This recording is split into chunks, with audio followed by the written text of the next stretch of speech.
Step into the world of power, loyalty, and luck. I'm gonna make him an offer he can't refuse. With family, cannolis, and spins mean everything. Now, you wanna get mixed up in the family business. Introducing The Godfather at ChumbaCasino.com. Test your luck in the shadowy world of The Godfather slot. Someday, I will call upon you to do a service for me. Play The Godfather now at ChumbaCasino.com. Welcome to the family. No purchase necessary. VGW Group. Void where prohibited by law. 21 plus. Terms and conditions apply. This episode of This Week Explained is brought to you by the good folks over at Fresh Roasted Coffee and Positively Tea. Okay, so let me tell you, I've been loving their coffee lately. They have this super fun coffee quiz on their website that helps you find the perfect blend.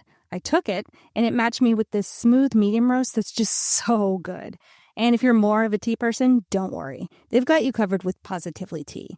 They've got everything. Organic, fair trade, single origin, you name it, they have it. Seriously, whether you're a coffee or tea drinker, you're going to find something you love. So, listeners, head over to the link in our show notes, click it, and it'll take you to a special offer on the coffee and tea. And when you get to checkout, use the promo code this week to get 20% off your first purchase.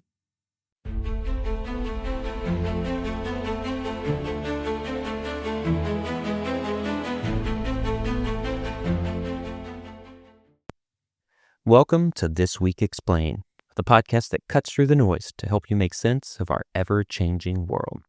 This week, it's just me holding down the fort because Tiana's out sick and she's focusing on getting better.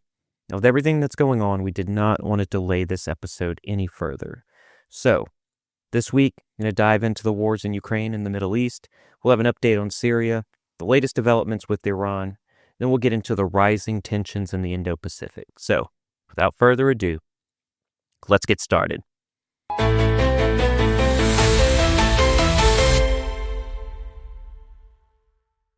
In Ukraine, reports indicate that Kyiv has agreed to a 30-day ceasefire across the entire front line. Now, this agreement is contingent on Russia actually accepting that. Now, Putin has expressed openness to the idea in principle, but he did raise concerns about Ukraine using the pause to rearm. He also demanded certain conditions, one of which being a halt to Western weapon shipments. Now, this could be very much a stalling tactic by Putin and Russia so they can buy time, regroup militarily. And they also publicly get to look like they are open to diplomacy. Now, I have to say Putin's demands are unacceptable to Ukraine, Ukraine's allies, because they include keeping seized territory. It includes demilitarizing Ukraine, and it includes blocking NATO aspirations. It is essentially asking that Ukraine should surrender to Russia. But if this ceasefire that President Trump has offered up is agreed upon, then that could pave the way for elections in Ukraine. If that happens, you know Russia is going to try to influence, through their own influence or information operations, they're going to try to install a pro-Russian regime. If they do that, that's going to allow Putin to achieve his goal of controlling Ukraine without further military escalation. Now, the strategy is risky for Russia. They do pressure Ukraine to have the elections, and the election doesn't go the way that Putin wants it. That's going to be a waste of valuable time and resources. Alternatively, Russia could delay the ceasefire and ramp up military operations, forcing Ukraine into a weaker negotiating position. So there's a lot to pay attention to in the coming weeks. It's going to reveal a lot. It's going to reveal whether Russia pursues diplomacy or if they try to use military pressure. I also think we've got to watch for signs of future election interference, especially all of these calls from Russia and Russian social media bots about Ukraine holding an election while they are under martial law. This is really a tactic that Russia's trying to get at to install their own leadership in there. And finally, for the week, see how Western support for Ukraine goes. Will it get ramped up the longer that Putin waits to sign this 30-day ceasefire, to agree to it? Or are we going to find out that he's never wanted to stop this war and he just wanted to continue to Kyiv and take over all of Ukraine? So that's the update, the war between Russia and Ukraine. Turning to the Middle East, There's been significant developments in the Israel-Hamas conflict this week. Hamas proposed a 5 to 10-year truce with Israel. That truce, they offered to lay down arms and step back from governing the area of Gaza. Now, the U.S. was heavily involved in these negotiations. And they initially focused on securing the release of U.S. hostages, but now they're expanding it into broader ceasefire talks. But like we talked about last week, this is causing some friction with Israel, as some within the Trump administration have expressed concerns about those direct talks with Hamas. Now, progress has been very slow. Hamas is still holding 24 hostages and the bodies of 35 Israelis. Egypt has proposed a 2-month extension to the ceasefire. That way they can prioritize the release of American hostages. But look, the situation, as always, remains very delicate. Meanwhile, there's still a humanitarian crisis in Gaza, and that's getting worse and worse each day. Israel this week did cut off electricity to a desalination plant. That drastically reduced water output for the hundreds of thousands of people in Gaza. Also, food and aid and fuel supplies have been blocked, and that's part of Israel's pressure tactic in these ceasefire negotiations. So you can't just gloss over that. That's a devastating impact that war has on civilians. So I do think it is critical to approach these discussions with humanity and a focus on solutions that actually alleviate the suffering. Now, in a related development, Israel and Lebanon have agreed to hold talks to demarcate their border. And that was facilitated by the United States and France, and this comes amid their own fragile ceasefire. Now, while both sides have committed to maintaining the ceasefire, tensions are very high in the region. Israel is still conducting airstrikes in southern Lebanon. They just recently did a targeted strike there. And while these talks are very significant, they could be delayed by political instability in Israel. Prime Minister Netanyahu is struggling to pass a national budget, and if he does not pass that national budget in Israel, that's going to trigger new elections, and then that further complicates any of these agreements that might be agreed to in the future. So, staying in the Middle East, get past Israel and Hamas, Israel and Hezbollah. We'll shift over to Syria. The situation in Syria remains in a powder keg. This is 3 months after the fall of Bashar al-Assad. Over 1,000 people have been killed this week in intense fighting between Syria's new government forces and loyalists to the Bashar al-Assad regime. Now, 745 of those 1,000 people that were killed have been civilians. The violence is centered on Syria's western coast, and it's particularly in Latakia and Tartus, which are strongholds for that Assad regime, the former Assad regime. It's also home to the Alawite minority. This is both a sectarian conflict, but it's also a strategic move by the Assad loyalists to destabilize this new government. Now, Syria's interim leader, that's Ahmed al-Shara, he has called for a calm and promised accountability in this. But I got to tell you, this new government is under immense pressure to prove it can maintain order. Without any meaningful international support, this situation is going to spiral into a full-blown civil war once again. It is going to echo the chaos that we saw in Iraq after a regime change, in Libya after a regime change. So there's a lot to look for in there. We need to hold the international community has got to hold this Syrian government accountable. We know their leader has terror ties to terrorist organizations. He led his own terrorist organization, HTS. Has he changed?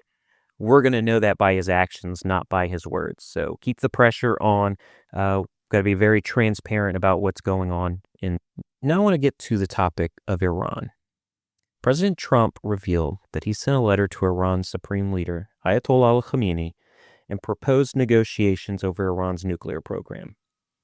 Now, Trump framed it as a choice between two things: diplomacy or military action. But look, Khomeini rejected the idea. He called it an effort by what he says is, quote, bullying governments, end quote, to impose their will on Iran. Now, Iran's UN mission has hinted the opposite of what Khomeini was saying. They say that there is a willingness to discuss limits on its nuclear program, but they are not ready to talk about dismantling it entirely. This remains a non-starter for the U.S. and its allies. That's because, honestly, they view Iran's nuclear ambitions as a cover for developing weapons. Senator Lindsey Graham this week proposed a deal where Iran would stop enriching uranium in exchange for international oversight and economic benefits. But look, that compromise seems very unlikely because of Iran's current leadership. Now, adding to the complexity, Iran, Russia, and China are holding joint naval drills in the North Indian. And these exercises signal growing military cooperation between those three nations. It's part of a broader effort to counter U.S. influence in that region. Also, observers from South Africa, Oman, as well as the United Arab Emirates were also present during this joint exercise. And it just highlighted the diplomatic significance of the drills that these countries went through. This growing alignment between Iran, Russia, and China represents a shift in global power dynamics. These nations are pushing back against current Western dominance. They see the global South as the burgeoning economic dominant regions. And they don't want the West involved anymore. This has started with BRICS, with the BRICS Corporation, with the BRICS group. Now we have BRICS Plus. We have dozens of other nations that want to join BRICS. So a lot to unpack here. There's a lot that we're going to be talking about over the next few weeks with all of this coming together. And it's just getting us to what our final topic is about. And that's the Indo-Pacific and this possibility of a third world war. And where does this start with? It starts with China. And China has announced a 7.2% increase in its defense budget for 2025. They are prioritizing military modernization so that they can compete with the United States. Now, this didn't just come up today. This increase is part of China's long-term strategy to develop advanced capabilities like reconnaissance and joint strike forces, and it's a clear focus on the island of Taiwan. Beijing's rhetoric on Taiwan has escalated over the last few years. They are warning that separatism is going to face the full force of China's military.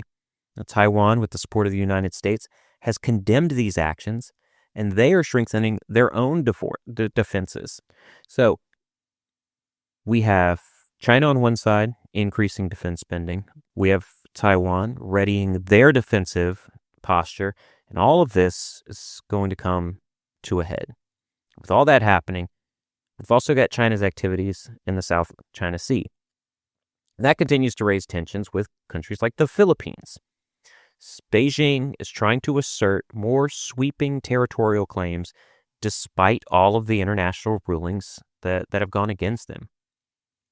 So what I want to get through to everyone here, the key takeaway from all of this is that we are witnessing a realignment of global power dynamics in real time. From Ukraine to the Middle East, and from Iran to the Indo-Pacific. All of this, all of the geopolitical situations, it's all interconnected and shaping the future of global security. So it's very much a critical moment in history. It is something that will be studied years in the future. And I think that this moment in 2025 will be looked at as one of the catalysts for starting this future global conflict. We don't know what the outcome of that conflict is going to be, but we can all assume it's going to be devastating for everyone. So we're going to keep focused on it. I think deterrence through strength maybe can still work. I know I've said it's unlikely, but you still got to try. Deterrence is the best thing that could happen. To deter a global conflict would be the best thing for anyone around the world. So we're going to continue to monitor these stories as they unfold, and we'll keep doing this podcast week to week. When Tiana's feeling better, she'll come back and she'll have those tough questions. It won't just be me rambling here. So thank you all for listening to This Week Explain. If you do want more in-depth coverage of these stories, follow us on social media at This Week Explain. And as always, until next week, stay safe out there. It is Ryan here, and I have a question for you. What do you do when you win? Like, are you a fist pumper, a woo-hooer, a hand clapper, a high-fiver? I kind of like the high-five, but if you want to hone in on those winning moves, check out Chumba Casino. At ChumbaCasino.com, choose from hundreds of social casino-style games for your chance to redeem serious cash prizes. There are new game releases weekly, plus free daily bonuses, so don't wait. Start having the most fun ever at ChumbaCasino.com. No purchase necessary. VGW Group. Void where prohibited by law. See terms and conditions. 18+.